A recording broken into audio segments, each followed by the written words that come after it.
Fans of the Dr650 will tell you that to unlock the potential of the DR, it must be upgraded. And to upgrade it, you will have to take off and change many parts of the DR.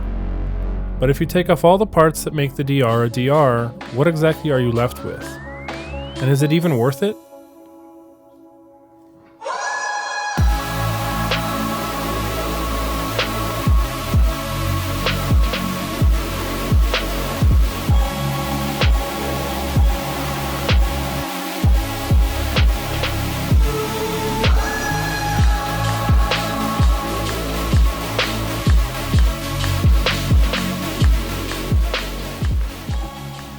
You're left with an empty canvas, a simple piece of machinery that can be molded into whatever style of Dr650 you want it to be.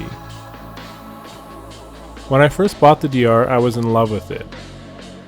But once the honeymoon stage wore off, I started to see the flaws, and the more I pushed the bike, the more evident those flaws became. So I started collecting parts to attempt to fix those flaws.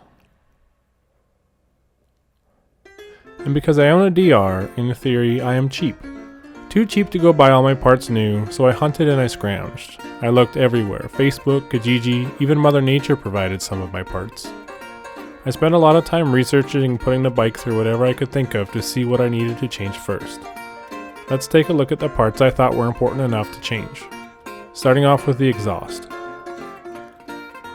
I replaced my stock muffler and midpipe with a ProCycle muffler and midpipe that I found on the used market. Aesthetically, it does look much better, the weight difference is pretty negligible, it does make the DR sound a lot less agricultural. Next up, I changed the tires. Because I was going to be using this on single track, I went with the Dunlop D606. Probably not the best choice for everyone out there, but their off-road performance is amazing when comparing them to the trail wings. I was most surprised by the D606's on-road performance, surprisingly smooth on the highway. I'm now on my second set of D606s and got about 6,000 kilometers out of the first set. If you're planning on riding terrain more difficult than gravel, I highly recommend.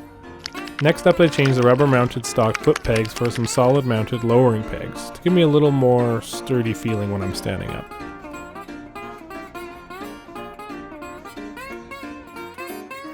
And of course, I removed the torture device that is the stock seat.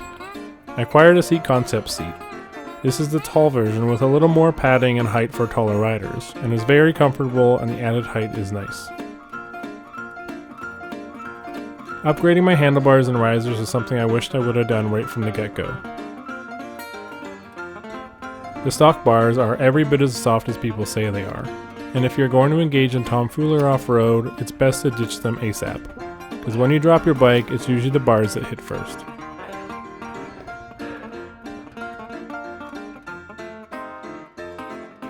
I went with Pro taper bars with a YZ bend and I love them, especially with the ROX 2-inch risers. These risers allow me to run 1 1/8 bars, which are a lot stronger. I also scored a set of bark busters, and if you're going to do any off-roading, please protect your fingers and get a pair. They also do a great job of keeping my hands a lot warmer in cooler temperatures by keeping my fingers out of the wind. And on that subject, I installed some hand warmers, something I've always dreamed of. One of the most common mods you see on the DR is the bigger tank. I went with the Acerbis 5.3 gallon. It'll add about 2 gallons overall. If that's not enough, they make a 6.6. This is mostly for aesthetics, but on top of looking better, in my opinion, the Acerbis fender does not flop around in the wind nearly as much as the stock one does. I also found a used Acerbis plastic skid plate. Many people told me not to trust plastic to protect the underside of the DR, but after seeing professional trial riders use them, I figured I'd be okay.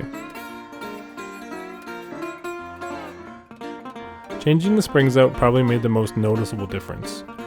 I went with RaceTech front and rear springs ratings for my weight with a little extra for luggage. 10 out of 10 would recommend doing this. I also acquired some parts for rejetting and helping the DR breathe a little better. Tracked down a user's manual and went to work on the carburetor. It's important to keep track of what you're doing, and remember, cleanliness is next to godliness.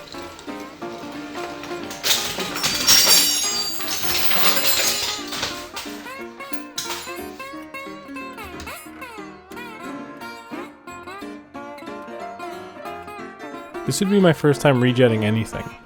And the process turned out to be simple and straightforward, despite Suzuki welding all of their bolts on.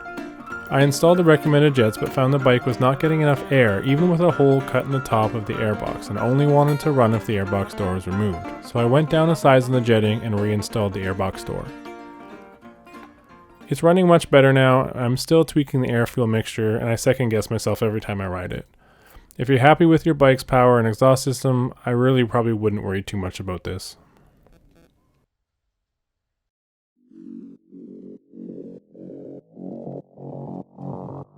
So after all my forging and collecting of parts, this is what I ended up with. A DR built for me using the parts that I thought would make the biggest differences. I was left with a DR that feels completely different. More responsive, more planted, more lively, and far more confidence inspiring. This is the first bike I've ever owned that's been set up for my height, and it makes such a huge difference. It even feels safer thanks to the brighter and more noticeable signal lighting. People can actually hear me now with an exhaust that makes some noise. With the new seat, I can sit for hours without looking for a place to take a rest. It's just a bike I want to ride now.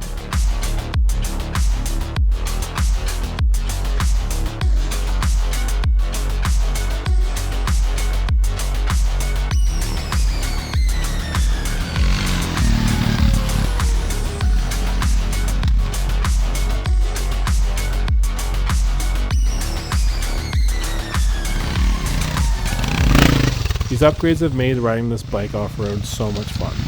I don't feel like I'm asking it to do something it wasn't made to do. It feels stable at speeds and predictable in the corners. The suspension doesn't dive in on bumps and braking, but it's still comfortable, and it doesn't feel like it's going to buck me off. And being able to comfortably stand up has made such a huge difference in my ability to control the bike.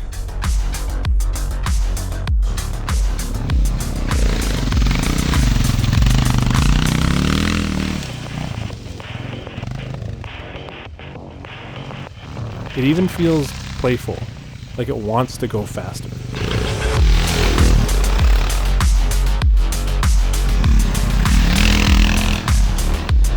So in short, yes, these upgrades were 100% worth it for me.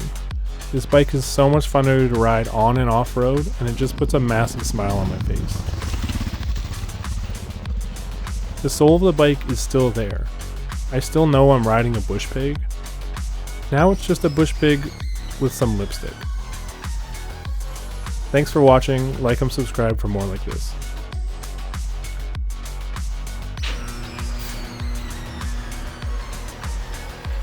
Unplug! What happened? Hit the light? Okay,